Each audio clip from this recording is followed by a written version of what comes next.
The invitation came through the Cultural Liaison office on a Thursday afternoon, which was already the slowest day of the week at the salon. Miri was sweeping up. I had one client in the chair, Benedict from the engineering annex, who came every 4 weeks without fail and always asked for the same thing, and always pretended to consider whether he might try something different this time. He never did. The liaison officer's message was short, polite, and slightly baffling.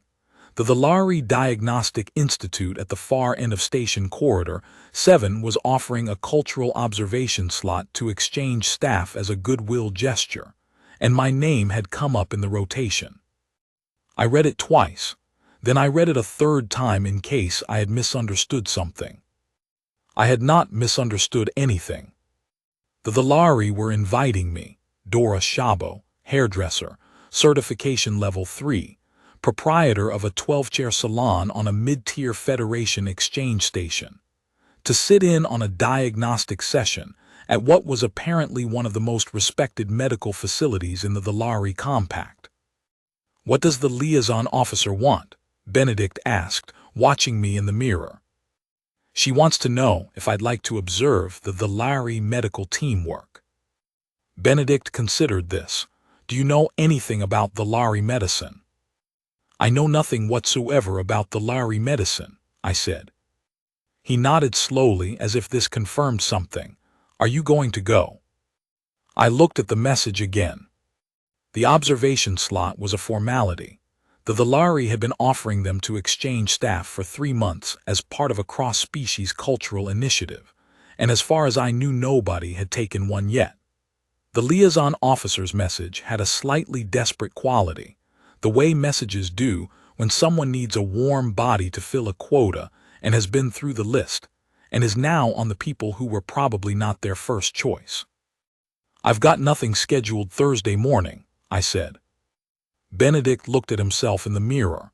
"I might try something different today," he said. "You might," I said, and reached for the scissors. He didn't. He never does. That was how it started. The institute was at the far end of Corridor 7, past the cargo transfer hubs and the administrative cluster, and the long stretch of wall where someone had painted a mural of something that might have been a nebula or might have been a very large flower. I had walked past it a dozen times and never gone in. From the outside, it looked like every other institutional space on the station, polished composite, low amber lighting over the doors, the Valari compact insignia in copper-colored metal above the entrance. Inside it was different. The Valari use light differently than we do. Not dramatically differently, they're humanoid enough that the basics are familiar, upright, bilateral, 2 eyes in the front of the head. But their lighting tends toward a cooler, whiter spectrum, and they layer it in ways that feel almost architectural, so that the corridors have a certain depth to them, a sense of being inside something precisely calibrated. The diagnostic wing smelled faintly of something I couldn't name, not unpleasant.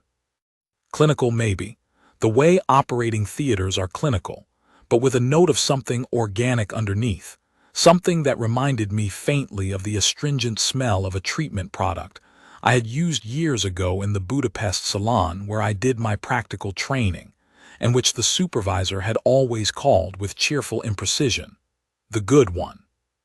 The liaison officer, a young woman named Petra, 23, from the Federation Administration Office, met me at the door and handed me a pass card and a folded summary document. "You don't need to understand any of it," she said, which was not a reassuring opening. "You're here as a cultural observer. They'll explain what they want to explain. Just watch." "What are they working on?" Petra glanced at the summary document, then at me. "A diagnostic case, 2 years old. They haven't solved it yet." 2 years, I said. "The patient's been in and out of the institute the whole time. They've had several specialist teams on it. The current lead has been running it for 11 months. She hesitated. "I'm told it's a significant case. They've published 3 papers on the methodology alone." I didn't ask any follow-up questions at that point. I tucked the summary document under my arm and followed her down the corridor. The observation room was at the back of the main diagnostic suite, a small raised gallery with a clear partition and 4 seats. 3 of them were empty. The 4th was occupied by a young man from the station's biology research team, who was apparently on the same rotation, and who nodded at me without particular enthusiasm when I sat down. His name, he said, was Felix. He had brought a notebook and a secondary tablet and a stylus, and had already arranged them on the small shelf in front of his seat with the precision of someone who takes observation seriously and does not intend to miss anything. I had brought nothing, which already felt like a mistake, but not one I was going to fix now. Through the partition I could see the diagnostic suite, a large room, meticulously organized, with equipment I couldn't name arranged along the walls in configurations that suggested careful intention and long use. Screens showed data in the Larry script, columns of figures and color-coded maps of something I assumed was biological. In the center of the room, on what I can only describe as a reclined examination surface, low, contoured, clearly designed for long sessions of lying still, lay a patient. The patient was the Larry, tall the way most of them are, close to 2 meters, slender through the shoulder, skin the color of birch bark with a faint copper undertone. Male, I thought, though I wasn't certain and the summary document wasn't clear on it.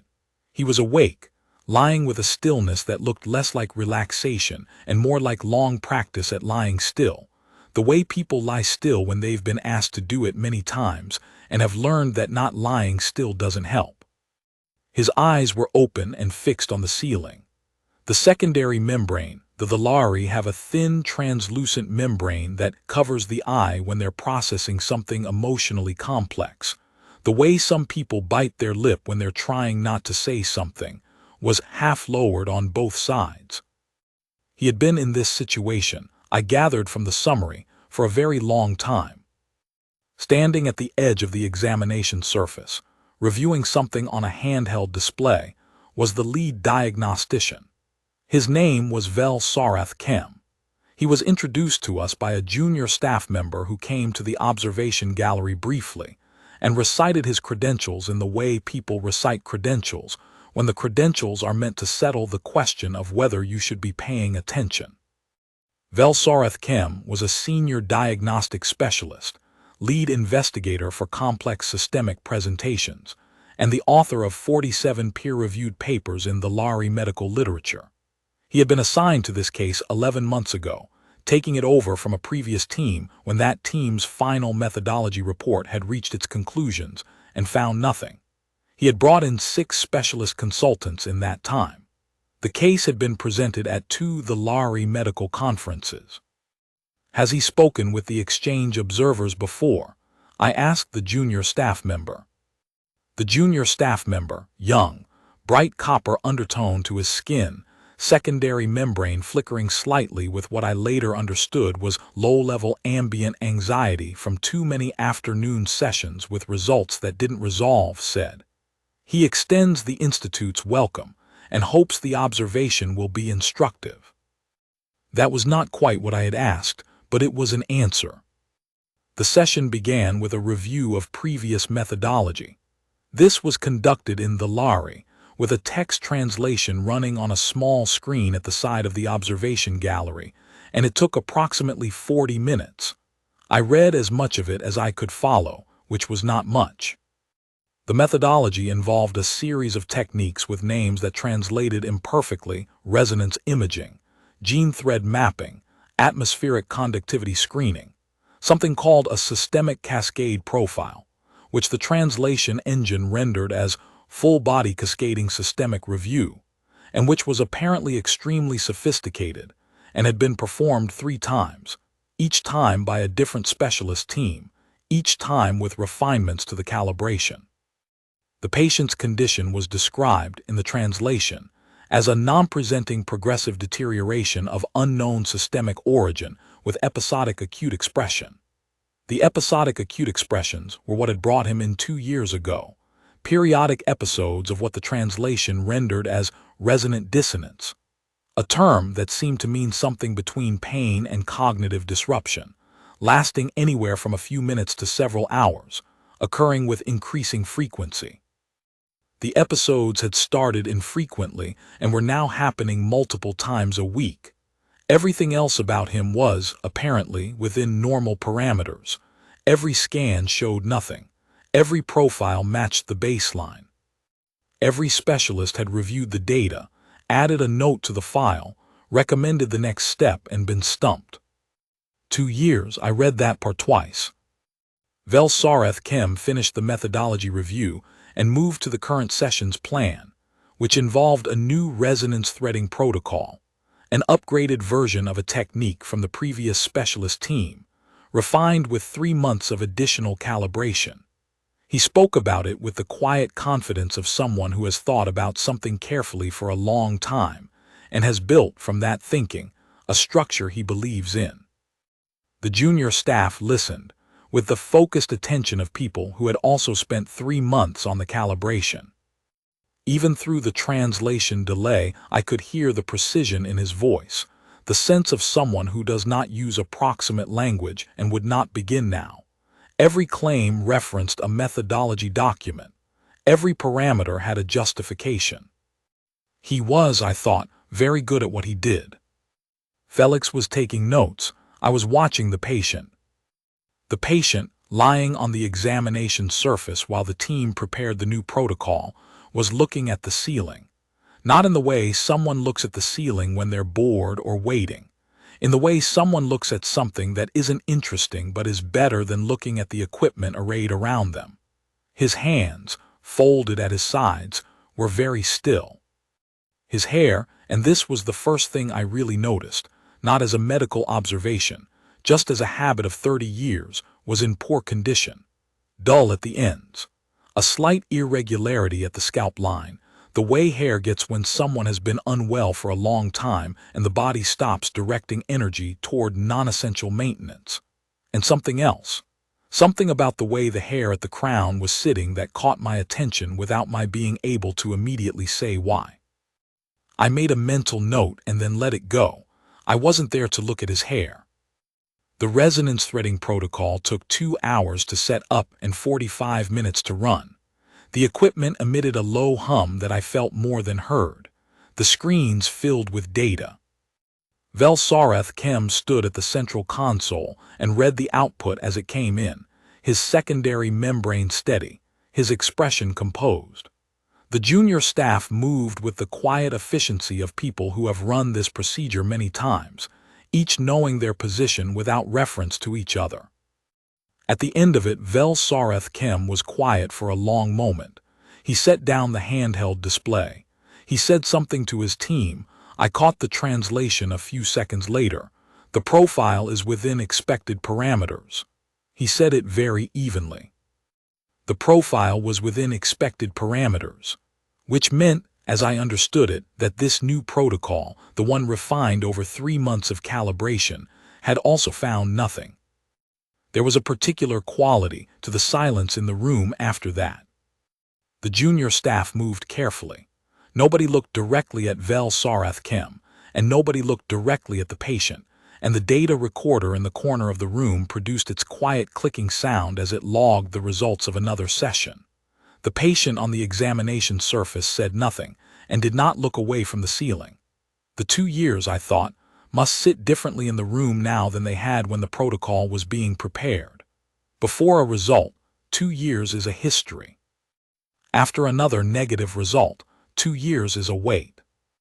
I looked at the patient's scalp again. The hair at the crown was thinner than it should have been for his apparent age. There was a slightly reddened zone at the anterior hairline, faint, the kind of thing you might not notice if you weren't in the habit of looking at scalp presentations across a working day. But clearly, there once you'd seen it. And there was something about the texture of the hair itself, even from this distance, through a partition, that caught my attention in the way that things catch your attention when you've spent 3 decades learning to read surfaces that other people look straight through. Hair that lies flat in one zone and slightly differently in an adjacent zone, with no obvious cause like wind or pillow compression. The difference is subtle. It is the kind of thing you see in a client who has had a scalp condition that started 3 months ago and hasn't been diagnosed yet because they haven't mentioned it, and you mention it to them, and they say, "Yes, actually, it's been bothering me." "Excuse me," I said to Felix. He looked up from his notes. "The communication panel, can I use it to ask a question?" He looked at it. It was a small two-way system, intended for observers to request clarification from the diagnostic team, likely installed more as a gesture of good faith than an expectation of use. "I suppose so," he said, in the tone of someone who had not expected to use it and was not certain it was appropriate. I pressed the contact point. A junior staff member appeared at the observation window a moment later, the translation earpiece already in place. "I have a question about the patient's scalp presentation," I said. There was a brief pause. The junior staff member relayed this. Vel Sareth Kem, without turning around, said something. The translation came back. "The scalp surface has been surveyed under standard dermal mapping. No anomalies were recorded." What was the mapping resolution at the microsurface layer, the interface between the follicle sheath and the epidermal tissue? Another pause, this one longer. The junior staff member relayed this. Vel Sareth Kem turned for the first time and looked at the observation gallery. His secondary membrane was fully steady. He said something. The translation. "The standard protocol covers the dermal layer comprehensively." That was not an answer to my question, and I thought he knew it wasn't, but I let it go. They broke for a calibration review in the early afternoon. Felix went to get something to eat. I stayed in the observation gallery and reread the summary document, or tried to. My attention kept drifting back to the patient, who was now sitting up on the examination surface and talking quietly with one of the junior staff members, drinking something from a low container. This close, and he had shifted position and was now nearer the gallery partition, I could see his scalp more clearly. The redness at the anterior hairline was patchy, not uniform. It followed a line that wasn't quite the natural hairline recession pattern, which on the Lari tends to be extremely gradual and symmetrical from what I could observe in the staff around me. This was slightly irregular on the left side, a few centimeters off, and it was not, it occurred to me, the redness of inflammation in the way I'd expect if there were some deeper systemic issue expressing itself at the surface. It was more like a contact boundary, like something was moving. I have seen that pattern before, not on a Lari, obviously. On human clients, on the rare occasions when someone comes in with a scalp condition that a GP has misidentified as something else entirely, because scalp conditions at the microsurface layer are genuinely easy to miss if you're not looking at them from the right angle and with hands-on contact. A dermatologist runs a scan calibrated for the layers that matter most for the conditions they're looking for. A hairdresser runs her fingers along the scalp line and finds the ridge. When the session resumed, I used the communication panel again. "I'd like to ask about the epidermal microlayer survey. Was it conducted with direct surface contact or through the scanner housing?" Vel Sareth Kem heard the translation and looked at the gallery again. His secondary membrane stayed flat. He said something, and I waited for the translation. "The scanning protocol is calibrated for full structure penetration. Surface contact is not required." "I understand. I'm asking whether it was done." The room was quiet for a moment. I was aware of the junior staff members not looking at each other, which is the same in any species, really, that careful performance of neutrality when something slightly uncomfortable is happening that nobody has decided yet how to handle. Vel Sareth Kem said, and the translation was very precise. "Direct surface contact with the patient is reserved for clinical necessity. There is no clinical necessity for it to have been conducted." "I see," I said. "Thank you." I sat back in my chair. Felix had returned by this point and was watching me with an expression I recognized. The expression of someone who is not sure whether they are watching something interesting or something socially inadvisable, and cannot yet tell which. "Do you know something?" he said quietly. "I don't know anything," I said. "I'm a hairdresser." He wrote something in his notebook. I did not ask what. The afternoon session ran another 3 hours and covered 2 additional diagnostic approaches, both of which produced results within expected parameters. The team was professional about it. Vel Sareth Kem was professional about it. He did not show frustration. He did not show discouragement. He moved from one negative result to the preparation for the next step with the even, methodical quality of someone who understands that the absence of a result is also data, and who intends to accumulate enough of it that eventually the answer will become clear. It was, I thought, a genuinely admirable disposition. It was also, I thought, the disposition of someone who had not yet considered that the answer might be somewhere the data wasn't being gathered. The data was logged, the methodology noted, the patient thanked and offered the cushioned recline again. He accepted it without comment.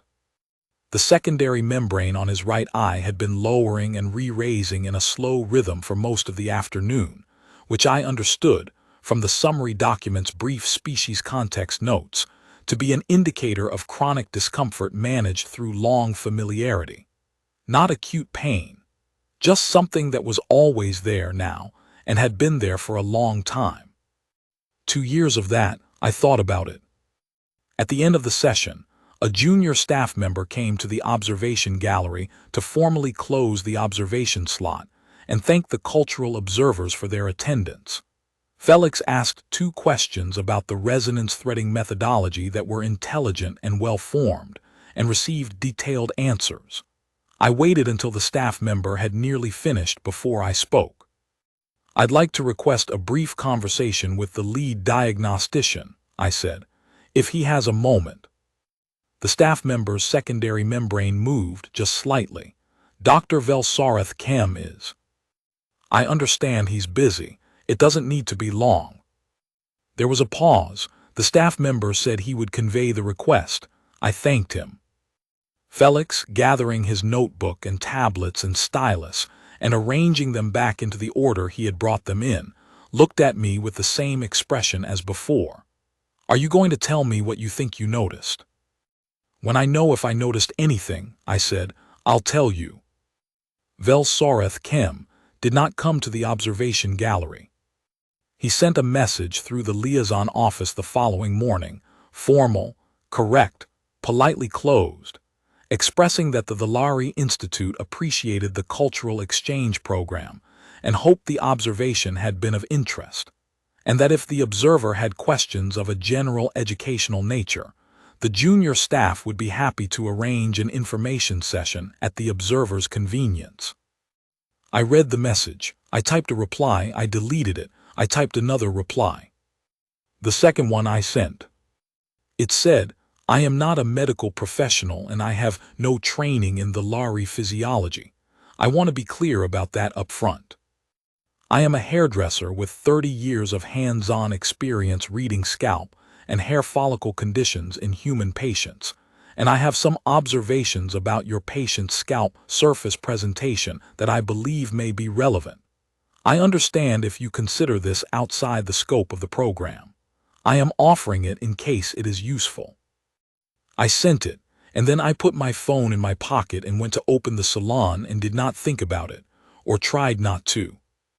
By midday I had clients in 4 chairs and Miri handling the desk, and I had largely put it out of my mind. At 2 in the afternoon, the liaison officer appeared at the salon door. Petra stood in the entrance with the expression she had when she was delivering news she hadn't expected to be delivering. "Dora," she said, "the Institute wants to know if you're available tomorrow morning." I did not know what I was walking into going back. Velsareth Kem might have called me back to explain, politely and in detail, why my observations were wrong. That seemed the most likely outcome. He had spent 2 years on this case, or 11 months as lead on a case that had already consumed another year before him. He had brought in 6 specialist teams. He had calibrated a new resonance threading protocol over 3 months and run it that very day and found nothing again. The idea that a hairdresser, in a single session of observation through a glass partition, had noticed something 7 specialist teams had missed was, I was honest with myself about this, not a reasonable expectation to carry into the building. But the redness was real. The irregularity of the hairline pattern was real. And the texture of the hair, even at that distance, was telling me something that 30 years of hands-on work had built into my pattern recognition, without my being entirely able to put it into words. Pattern recognition is like that. You don't always know what you know until you're standing close enough to be certain. I went back. Velsarath Kem met me in a small conference room adjacent to the main diagnostic suite, with one junior staff member present for translation support. He was formally courteous. He had, apparently, rerun the anterior scalp imaging at increased resolution overnight, and he showed me the results on a screen. There was nothing visible in the imaging. He showed me this not unkindly, but with the calm completeness of someone who had done the work, and believed the work answered the question. The scalp surface is within normal parameters, the translation said. What are normal parameters for the microsurface layer in this species? I asked, specifically at the follicle sheath junction. He looked at me, his secondary membrane moved. Then he said something, and the translation, the follicle sheath junction is not an area of diagnostic focus. The primary dermal conditions of clinical relevance in the LARI patients are located in the deeper tissue layers. I understand, I said, but the scanner is calibrated for the deeper tissue layers. A pause. Yes, the translation said. So if there was something at the follicle sheath junction, at the very surface, in the outermost microlayer, would the scan resolution be sufficient to detect it? The secondary membrane moved again. Velsarath Kem set down his handheld display. He said something to the junior staff member that the earpiece translated as, "Can she describe what she believes she observed?" Yes, I said. The redness at the anterior hairline is slightly asymmetrical. Left side is lower than right by approximately 2 centimeters. The hair texture in that zone, from what I could see from the observation gallery, looked to me like it had a different surface quality than the rest of the scalp. Not the hair shaft itself, the way it lies against the scalp. That irregularity in how follicles are anchoring to the surface is associated, in human scalp conditions, with a particular kind of biofilm migration. A surface organism that travels along the follicle interface, under the outermost epidermal layer, and causes disruption to the nerve root adjacent tissue. I stopped. In the room it was quiet. That's a human condition, I said. I don't know if the LARI physiology is similar at that level. I'm not saying it's the same mechanism. I'm saying the surface presentation looks like something I've seen before, and the thing I've seen before has a known cause, and I thought you should know I'd seen it. Velsarath Kem was very still. His secondary membrane was fully extended. I had not seen that before in either session. He said something to the junior staff member who relayed it. How would you confirm or exclude this? Direct examination, I said. Hands-on. You examine the scalp surface by touch and by visual inspection at close range, not through a scanner. You're looking for texture variance at the follicle-epidermal junction and for a characteristic ridge pattern in the skin's surface around the anterior line. It's not subtle once you're at contact distance. It's quite clear. He said something. The translation, you would be willing to demonstrate this examination method. I looked at him. If the patient consents, I said, and if someone from your team is present to assess what I'm finding as I find it. The patient's name, I learned the following morning when I went back for the 3rd time, was Vel Aren Soth.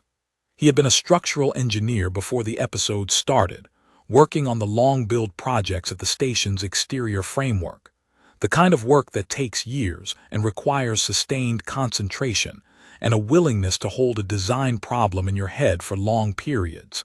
He had been on medical leave for 18 months. He was 41 years old, which in the Lari terms I gathered was somewhere in early middle age, the productive middle of a working life. He had, according to the junior staff member who briefed me while we waited for Vel Sarath Kem, been told approximately every 6 months for 2 years that the team was optimistic about the next protocol. He was sitting on the edge of the examination surface when I came in, and he looked at me the way people look at you when they've been in a situation for a very long time and have mostly stopped expecting it to change but have not entirely stopped hoping, because stopping entirely is harder than it sounds. I introduced myself. The translation system rendered my job title carefully: specialist in the maintenance, care, and therapeutic treatment of human head hair and scalp tissue. Something in his secondary membrane, both of them, the left and the right together, shifted, not quite in the way they shifted when someone was processing discomfort, differently, like a question being considered. "I want to look at your scalp," I said. "I'm going to need to get fairly close, and I'm going to need to use my hands. I'm not going to hurt you. I'm going to tell you what I'm doing as I do it, and if you want me to stop at any point, you tell me and I stop. Is that all right?" He said something, the translation, yes. Vel Sarath Kem was standing to my left, with a junior specialist and a data recorder. I had been given a pair of examination gloves, the Lari standard, which fit approximately and would have to do. I started at the anterior hairline. What I'm about to describe is not dramatic. There was no moment of revelation with lights and a sharp intake of breath. It was 20 minutes of close work, head tilted, hands moving, running my fingers along the scalp surface in the pattern I've used for 30 years, which goes back to something my training supervisor showed me in Budapest when I was 19, and which I have never had reason to change because it works.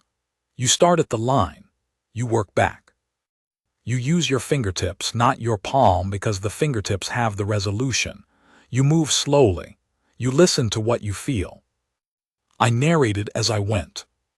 The junior specialist relayed everything in real time to the data recorder, which Vel Sarath Kem was also watching on his handheld display. The texture variance was there. I felt it within the first 2 minutes, a slight roughness at the follicle-epidermal junction along the anterior left hairline, the kind of thing that is genuinely invisible to sight at normal distance but communicates itself unmistakably through fingertips. It felt, as these things do when you've been trained to find them, faintly ridged, not dramatically, not obviously. Like the difference between one grade of sandpaper and another, when you're blindfolded and you know what you're feeling for. I followed the ridge line. It ran from the anterior hairline, curving back and left, deeper into the scalp than I'd expected, about 6 centimeters before it started to fade. In human patients, this kind of migration is almost always surface local. In Vel Sarath it had gone further. The Lari surface tissue must offer different conditions to something traveling along it, I thought, and filed that away for the medical team to make of what they could. "There's a ridge pattern here," I said, starting at approximately 2 centimeters left of the anterior midline, running posterior left. It's consistent with biofilm migration along the follicle interface. The texture differentiates clearly from the surrounding tissue. I felt Vel Sarath Kem move closer. He said something. The translation: "Can you indicate the boundary?" I guided his gloved hand to the edge of the ridge zone, where the texture shifted back to smooth, and let him feel it himself. He was still for a moment. Then he said something very quietly that the translation earpiece didn't catch, and the junior specialist looked up from the data recorder. I continued the examination for another 12 minutes, mapping the extent of the zone, checking the right side, which showed nothing, confirming the asymmetry I'd noted from the gallery, and examining the texture of the hair itself at close range, which showed what I'd expected. A slightly irregular cortex at the shaft base in the affected zone, the kind of secondary effect that shows up when the follicle is under surface stress for a sustained period. Not dramatic, consistent. When I was done, I stepped back. "That's what I can tell you," I said. "It's a surface layer irregularity of the type I associate with biofilm migration in human patients. I can't tell you if that's what this is. I don't know enough about the Lari surface biology. But it's there, and it's real, and it's patterned. And the scanner didn't find it because the scanner wasn't looking at the outermost layer." Velsarath Kem stood looking at his handheld display. He said something to the junior specialist. Then he said something to the data recorder. Then he looked at me, and his secondary membranes were both extended. He said something. The translation, "How long have you been doing this?" 30 years, I said. He nodded, a very small nod. He said something else. "Please wait," the translation said. "We need to run a targeted surface scan at the coordinates you've described." I waited in the small conference room with a cup of something hot that a junior staff member brought me without explanation, and which turned out to be a tea-adjacent substance, slightly sweet, slightly mineral, not unpleasant. Miri had covered the morning appointments. I had told her I might be late, and she had looked at me the way she always looks at me when I explain something that makes no sense to her and just said fine. She has been working with me for 22 years. She does not ask for explanation. She doesn't think she'll receive in a form she can use. I sat there for an hour and 40 minutes. When Velsarath Kem came back, he had a new data display. He set it on the table between us and turned it to face me. I don't read the Lari diagnostic imaging. What I was looking at was a color-mapped scan of what I understood to be the scalp surface at a resolution I was fairly confident the previous scans had not achieved, finer-grained, the color differentiation more granular, the surface layer rendered with a detail that had apparently not seemed necessary before. And along the zone I had identified, running in exactly the curve I had traced with my fingers, there was a marking in amber. He said something. The translation took a moment. A surface layer organism, biofilm type, consistent with follicle interface migration. Not previously detected, because the standard scanning resolution doesn't differentiate at this depth. "At the surface," I said. "At the surface," he agreed through the translation. We looked at each other for a moment. "Does it explain the episodes?" I asked. The translation. The pathology team believes yes. The organism's migration pattern intersects with a nerve root cluster at the posterior extent of the zone. Episodic pressure on that cluster during growth cycles of the organism would produce the resonant dissonance presentations. It is consistent with the case history. 2 years, 6 specialist teams, 3 resonance threading protocols, a new calibration built over 3 months, a thing that was at the surface the whole time. "Is it treatable?" I asked. "Yes," the translation said, straightforwardly, with a surface application protocol. The organism is not deeply embedded. It has not compromised any internal structure. I finished the tea-adjacent substance. It had gone slightly cool. "I'm glad," I said. "I want to be accurate about what happened next, because it would be easy to misremember it as something more dramatic than it was." Velsarath Kem thanked me. He was formal about it, in the precise way he was formal about everything, not cold, not warm, careful. He said that the observation the Institute had gathered from this session would be of significant value to their methodology review. He said that the surface examination technique I had demonstrated would be incorporated into future protocol reviews for cases with surface layer ambiguity. He said that the Institute would be reaching out to the Federation Cultural Exchange Office regarding the possibility of a formal consultation arrangement for cases where non-standard examination approaches might be warranted. He did not make a speech. He did not apologize for the 11 months he had been lead diagnostician on a case and had not examined the patient's scalp with his hands. I did not expect him to. Apologizing for what you didn't know to look for is a strange thing to ask of anyone, and I didn't ask it. I told him I was glad it had been useful. I thanked him for bringing me back in, and I meant it, because he hadn't had to. I was a hairdresser on a cultural observation slot. He had every reason to look at my message and file it with the other things that did not fit into the clinical methodology and were therefore outside the relevant data. He had not done that. Whatever he thought of it, he had not done that. Outside the institute, in corridor 7, I stood for a moment under the station's overhead lights and thought about Vel Aren Soth, lying on the examination surface looking at the ceiling. 18 months of medical leave. 41 years old. An engineer who built things, who had been away from building things for a year and a half while 7 specialist teams added to a file. Then I walked back to the salon. The treatment protocol for Vel Aren Soth was completed over 3 weeks, applied topically, with monitoring surface scans at 6-day intervals.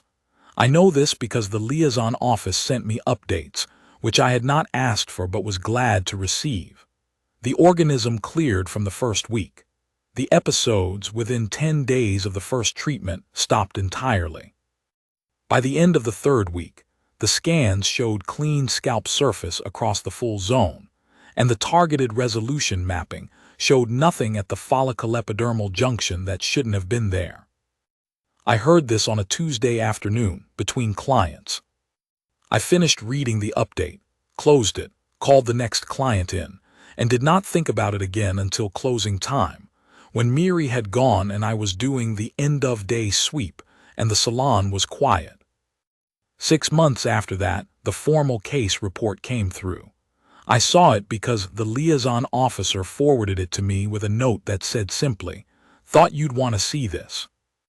The report was 49 pages. I read the summary section and the methodology section and skimmed the rest. In the methodology section, under originating observation, there was a paragraph. It described the surface examination protocol.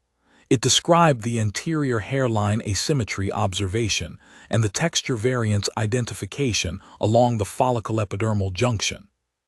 It described the ridge pattern mapping and the referral to targeted high-resolution surface scanning and the organism identification that followed.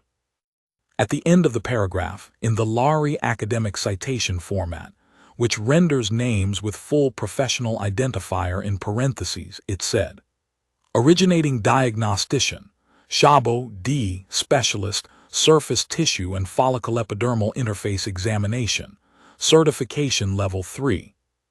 The liaison officer had added a handwritten note on the forwarded copy. "Congratulations, they gave you a title." I read the citation line several times. Certification Level 3 is the standard cosmetology qualification. It covers hair coloring, cutting, scalp treatments, chemical services, and client consultation. It is what you get after the 2nd-year practical exam, once you've passed the written component and the observational assessment and the supervised hours. I have had it for 28 years. And in that time it has been useful for precisely the things it is meant to be useful for, which are many and not unimportant. People come in carrying something that is bothering them and leave with one less thing bothering them. People come in uncertain and leave having decided. People sit in the chair every 4 weeks, and the steady, unremarkable rhythm of that is not nothing at all, and which had not, until recently, included originating the diagnosis on a 2-year unsolved medical case at a senior the Lari Research Institute. I put the report in the file drawer, then I took it back out. Then I put it in again.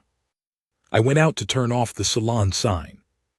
Felix, the biology researcher from the observation gallery, sent me a message the same day the report came through. He said he had seen the citation and was glad his notes had been of use. I wasn't sure what his notes had to do with it, but I thanked him anyway. He was young and had clearly been paying attention to things throughout the whole session, and it seemed the kind thing to say. The corridor outside was quiet. The station's evening cycle had shifted the overhead lights toward the warmer end of the spectrum.